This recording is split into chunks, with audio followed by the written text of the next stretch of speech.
Hello అండి, welcome to కార్ఖానా రుచులు. ఇవి మన ఇంటి రుచులు.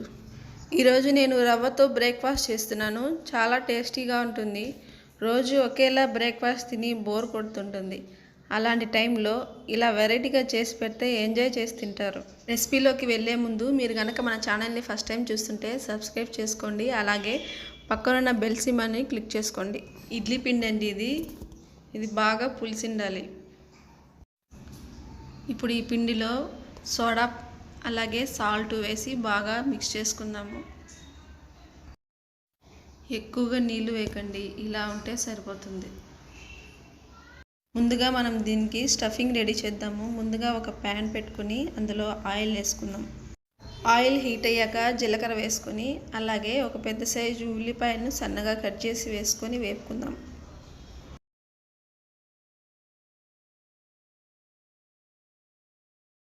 ఇప్పుడు ఇందులో అల్లం వెల్లుల్లి పేస్ట్ వేసుకొని పచ్చివాసన పోయేదాకా వేపుకుందాం.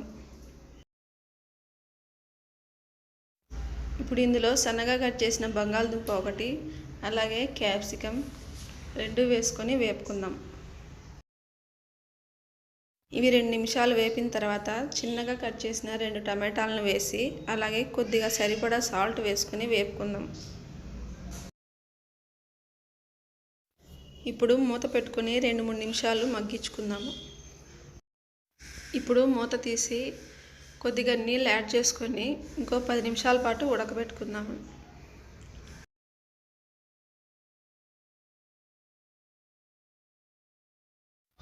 ఇవి ఉడికిన తర్వాత ఇలా గరిటెతోనే మ్యాష్ చేసుకుందాం. ఇప్పుడు ఇందులో పసుపు, కారం, ధనియాల పొడి వేసి పచ్చివాసన పోయేదాకా వేపుకుందాం.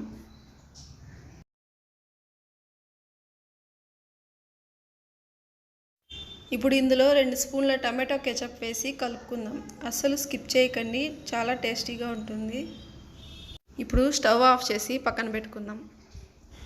ఇప్పుడు దోశ ప్యాన్ తీసుకొని ఆయిల్ని అంతటా పడేలా అప్లై చేసుకుందాం. ఇప్పుడు ఇడ్లీ పిండిని పూరీ సైజులో వేసుకుందాము. దీనిపైన మనం చేసి పెట్టుకున్న స్టఫింగ్ని వేసి స్ప్రెడ్ చేసుకుందాం. ఇప్పుడు దీనిపైన ఇడ్లీ పిండిని వేసి కవర్ చేసుకోవాలి.